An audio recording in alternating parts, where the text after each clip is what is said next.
that Ali Baba heard him. A door opened in the rocks, and having made the troop go in, he followed them, and the door shut again of itself.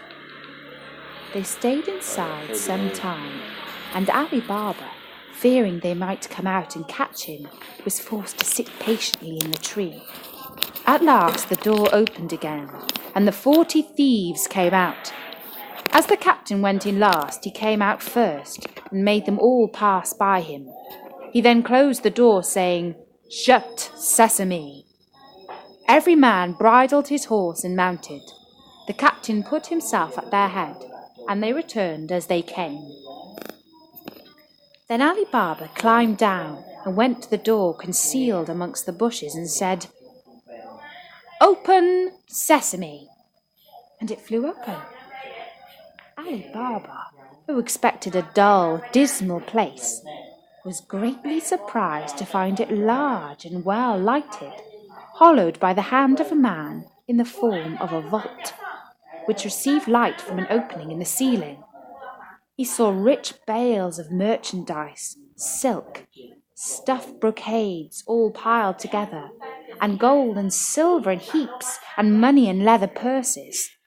He went in, and the door shut behind him. He did not look at the silver, but brought out as many bags of gold as he thought his asses, which were browsing outside, could carry, loaded them with bags, and hid all with faggots. Using the words, "Shut, Sesame!" he closed the door and went home. Then he drove his asses into the yard, shut the gates, carried the money bags to his wife, and emptied them out before her. He bade her keep the secret, and he would go and bury the gold. "Let me first measure it," said his wife. "I will go borrow a measure of someone while you dig the hole." So she ran to the wife of Cassim and borrowed a measure. Knowing Ali Baba's poverty, the sister was curious to find out what sort of grain his wife wished to measure, and artfully put some toffee at the bottom of the measure. Ali Baba's wife went home and set the measure on the heap of gold and filled it and emptied it often to her great content. She then carried it back to her sister without noticing that a piece of gold was sticking to it, which Cassim's wife noticed directly as soon as her back was turned. She grew very curious and said to Cassim when he came home, "Cassim, your brother is richer than you. He does not count his money, he measures it." He begged her to explain this riddle, which she did by showing him the piece of money and telling him where she found it. Then Cassim grew so envious that he could not sleep, and went to his brother in the morning before sunrise. "Ali Baba," he said, showing him the gold piece, "you pretend to be poor, and yet you measure gold." By this Ali Baba perceived that through his wife's folly, Cassim and his wife knew their secret, so he confessed all, and offered Cassim a share. "That I accept," said Cassim, "but I must know where to find the treasure, otherwise I will discover all, and you will lose all." Ali Baba, more out of kindness than fear, told him of the cave, and the very words to use. Cassim left Ali Baba, meaning to get the treasure for himself. He rose early next morning and set out with 10 mules loaded with great chests. He soon found the place and the door in the rock. He said, "Open, Sesame!" And the door opened and shut behind him. He could have feasted his eyes all day on the treasures, but he now hastened to gather together as much of it as possible. But when he was ready to go, he could not remember what to say for thinking of his great riches. Instead of Sesame, he said, "Open, barley!" And the door remained fast.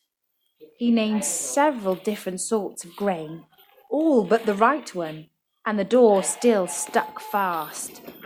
He was so frightened about the danger he was in that he had as much forgotten the world as if he had never heard it. About noon the robbers returned to their cave, and saw Kasim's mules roving about with great chests on their backs. This gave them the alarm. They drew their sabres and went to the door, which opened on their captain, saying, "Open, sesame!" Kasim, who had heard the trampling of their horses' feet, resolved to sell his life dearly. So when the door opened, he leapt out and threw the captain down. In vain, however, the robbers with their sabres soon killed him.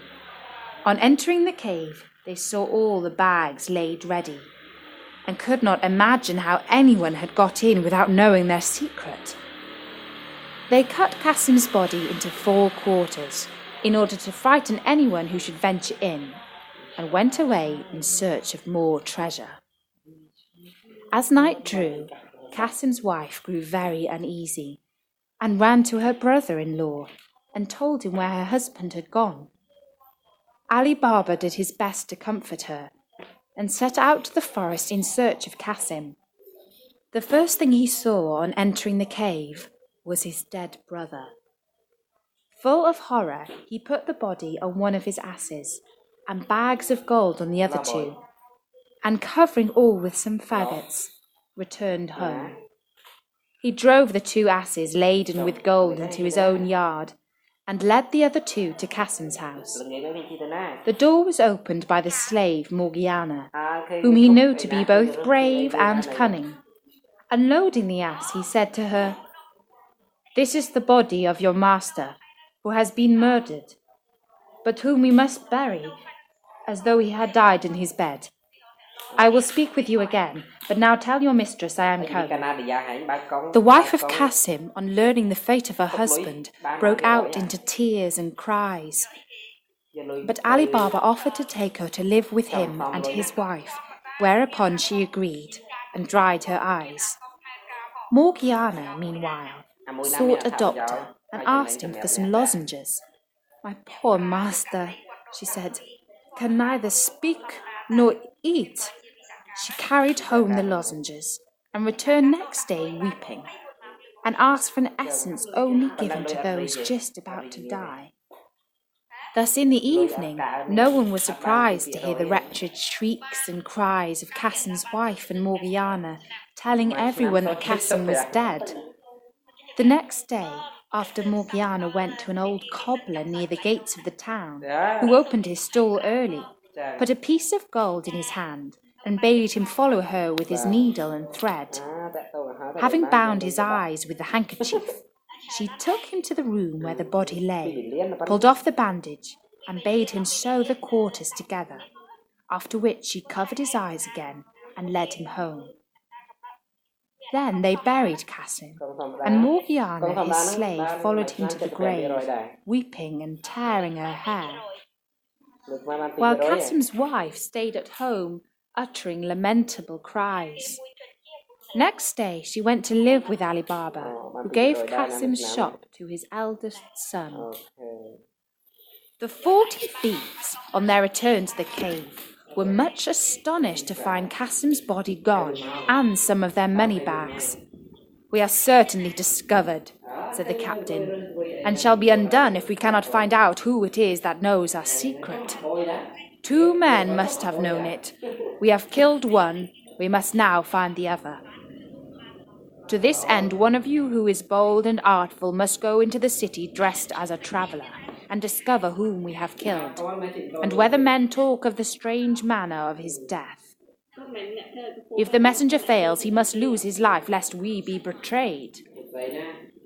One of the thieves started up and offered to do this, and after the rest had highly commended him for his bravery, he disguised himself and happened to enter the town at daybreak, just by Baba Mustafa's store. The thief bade him good day, saying, "Honest man, how can you possibly see to stitch at your age?" "Old as I am," replied the cobbler, "I have very good eyes, and will you believe me when I tell you that I sewed a dead body together in a place where I had less light than I have now?" The robber was overjoyed at his good fortune,